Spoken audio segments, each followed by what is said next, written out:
न्याय त्वरित हो और न्याय सबके लिए हो। साथियों, देश में न्याय की देरी को कम करने के लिए सरकार अपने स्तर से हर संभव प्रयास कर रही है। हम जुडिशियल स्ट्रेंथ को बढ़ाने के लिए प्रयास कर रहे हैं। जुडिशियल इंफ्रास्ट्रक्चर को बेहतर करने की कोशिश चल रही है। केस मैनेजमेंट के लिए आईसीटी के इस्तेमाल की शुरुआत भी की गई है। सबऑर्डिनेट कोर्ट्स और डिस्ट्रिक्ट कोर्ट से लेकर हाई कोर्ट तक वैकेंसीज को भरने के लिए भी प्रयास हो रहे हैं। साथ ही जुडिशियल इंफ्रास्ट्रक्चर को मजबूत करने के लिए भी देश में व्यापक काम हो रहा है। इसमें राज्यों की भी बहुत बड़ी भूमिका है। साथियों, आज पूरी दुनिया में नागरिकों के अधिकार के लिए, उनके सशक्तिकरण के लिए टेक्नोलॉजी एक इंपॉर्टेंट टूल बन चुकी है। हमारे जुडिशियल सिस्टम में भी टेक्नोलॉजी की संभावनाओं से आप सब परिचित हैं। हमारे ऑनरेबल जजेस समय समय पर इस विमर्श को आगे भी बढ़ाते रहे हैं। भारत सरकार भी जुडिशियल सिस्टम में टेक्नोलॉजी की संभावनाओं को डिजिटल इंडिया मिशन का एक जरूरी हिस्सा मानती है। उदाहरण के तौर पर ई कोर्ट्स प्रोजेक्ट को आज मिशन मोड में इंप्लीमेंट किया जा रहा है। सुप्रीम कोर्ट ई कमेटी के मार्गदर्शन में जुडिशियल सिस्टम में टेक्नोलॉजी इंटीग्रेशन और डिजिटाइजेशन का काम तेजी से आगे बढ़ रहा है। मैं यहां उपस्थित सभी मुख्यमंत्रियों और हाईकोर्ट के सभी चीफ जस्टिस से भी आग्रह करूंगा कि इस अभियान को विशेष महत्व दें, इसे आगे बढ़ाएं। डिजिटल इंडिया के साथ जुडिशरी का ये इंटीग्रेशन आज देश के सामान्य मानवी की अपेक्षा भी बन गई है। आप देखिए, अब कुछ साल पहले डिजिटल ट्रांजैक्शन को हमारे देश के लिए असंभव माना जाता था। लोगों को लगता था, लोग शक करते थे, अरे ये हमारे देश में कैसे हो सकता है। और ये भी सोचा जाता है इसका स्कोप केवल शहरों तक ही सीमित रह सकता है, उससे आगे बढ़ नहीं सकता है। लेकिन आज छोटे कस्बों और यहां तक गांवों में भी डिजिटल ट्रांजैक्शन आम बात होने लगी है। ये पूरे विश्व में पिछले साल जितने डिजिटल ट्रांजैक्शन हुए, उसमें से 40% डिजिटल ट्रांजैक्शन भारत में हुए हैं।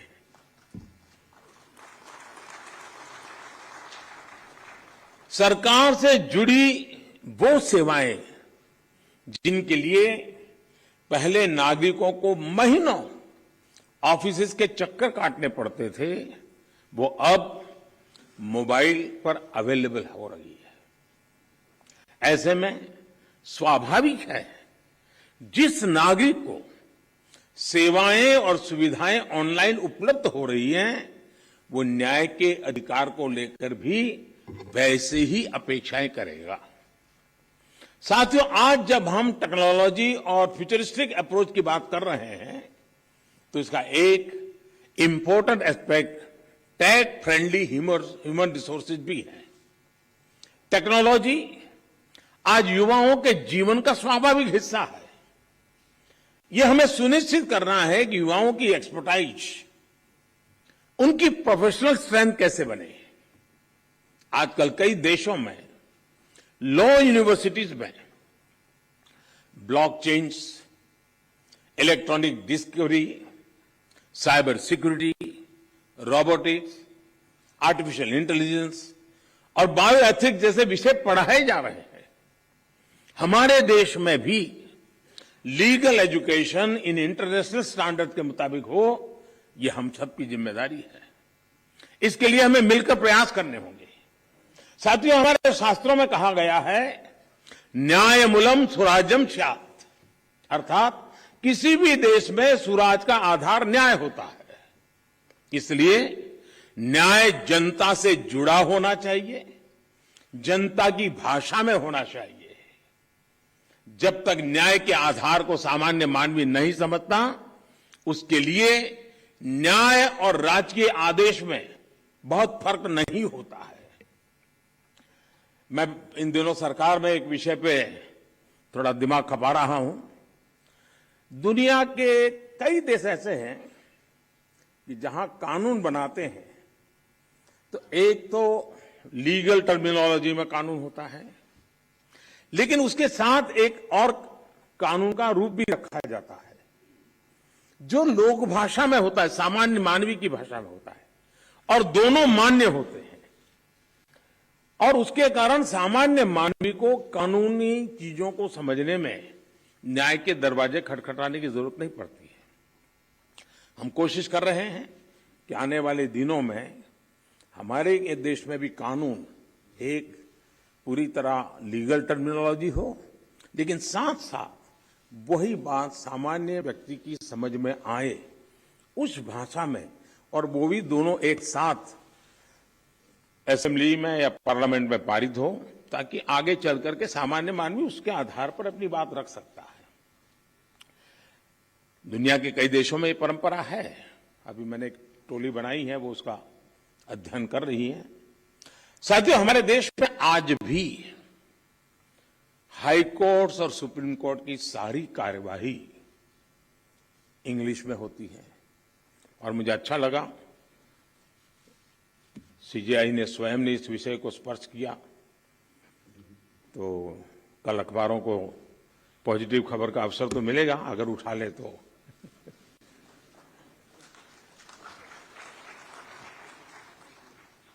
लेकिन उसके लिए बहुत इंतजार करना पड़ेगा। साथियों, एक बड़ी आबादी को न्यायिक प्रक्रिया से लेकर फैसलों तक को समझना मुश्किल होता है। हमें इस व्यवस्था को सरल और आम जनता के लिए ग्राह्य बनाने की जरूरत है। हमें कोर्ट्स में स्थानीय भाषाओं को प्रोत्साहन देने की जरूरत है।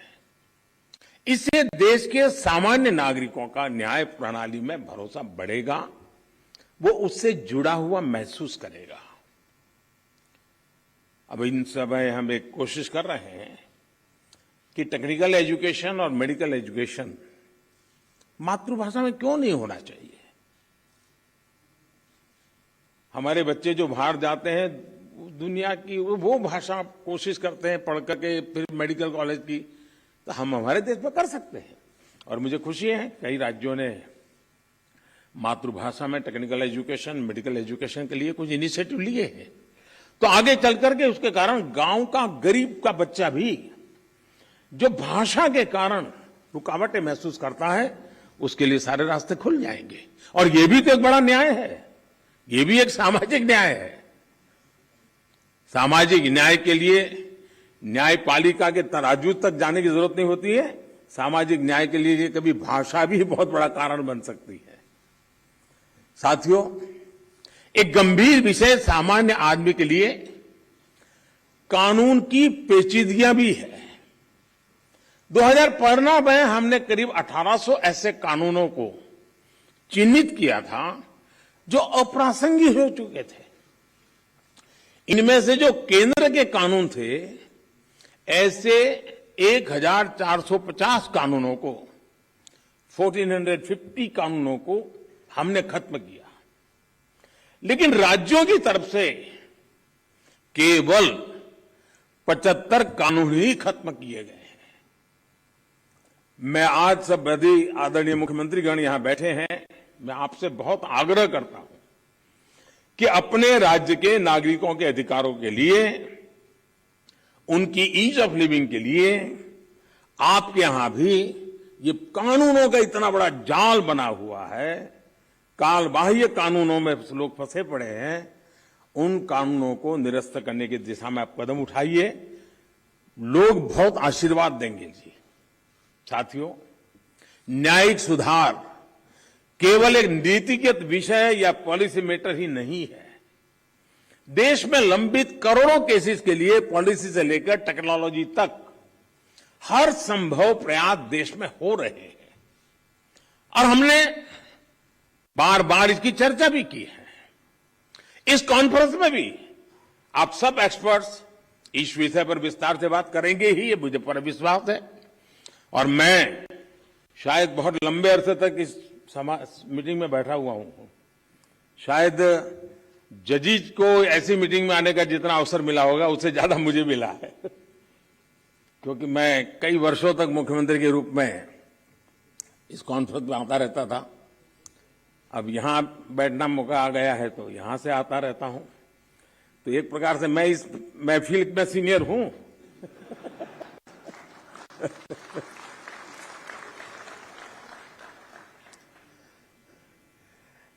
साथियों, इस विषय में जब मैं बात कर रहा था तो मैं मानता हूं कि इन सारे कामों में मानवीय संवेदनाएं जुड़ी हुई है। मानवीय संवेदनाओं को भी हमें केंद्र में रखना ही होगा। आज देश में करीब 3.5 लाख प्रिजनर्स ऐसे हैं जो अंडर ट्रायल है और जेल में है। इनमें से अधिकांश लोग गरीब या सामान्य परिवारों से। हर जिले में डिस्ट्रिक्ट जज की अध्यक्षता में एक कमेटी होती है ताकि इन केसेस की समीक्षा हो सके। जहां संभव हो बेल पर उन्हें रिहा किया जा सके। मैं सभी मुख्यमंत्रियों और हाई कोर्ट के जजेस से अपील करूंगा कि मानवीय संवेदनाओं, उन संवेदनाओं और कानून के आधार पर इन मामलों को भी अगर संभव हो तो प्राथमिकता दी जाए।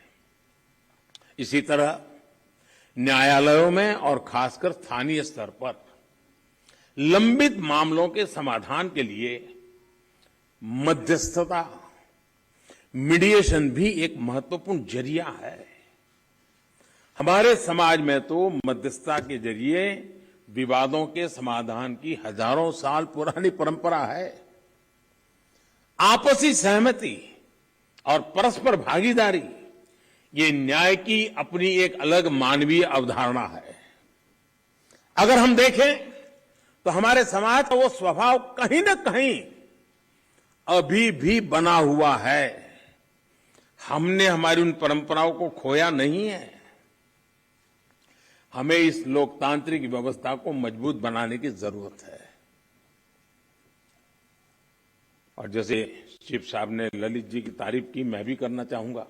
उन्होंने पूरे देश में भ्रमण किया, हर राज्य में गए इस काम के लिए, और सबसे बड़ी बात है कोरोना काल में गए।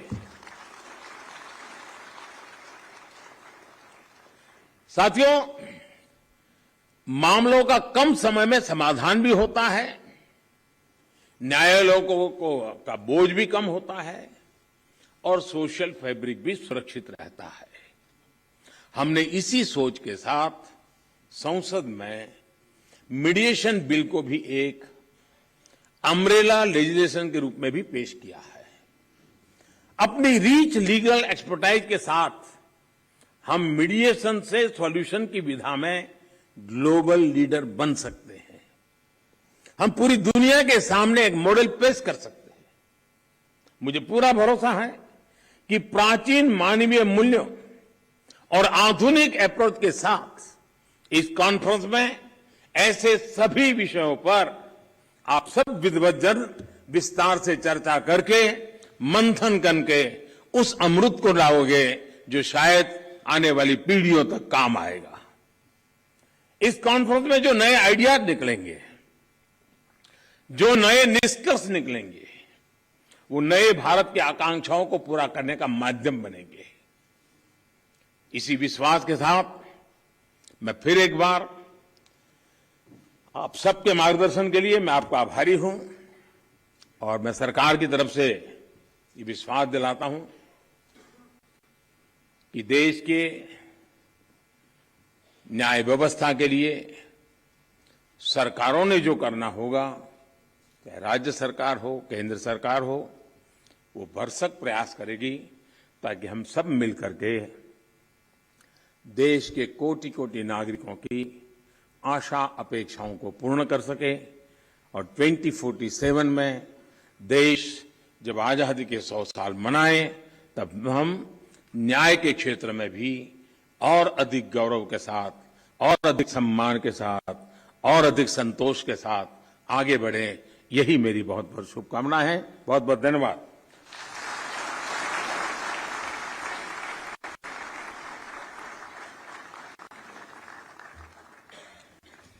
कोटिशः धन्यवाद माननीय प्रधानमंत्री जी आपकी प्रेरणा के लिए। और अब हमारा अनुरोध है माननीय केंद्रीय विधि एवं न्याय राज्य मंत्री प्रोफेसर एसपी सिंह बघेल जी से कि कृपया आभार प्रकट करें। Acidity.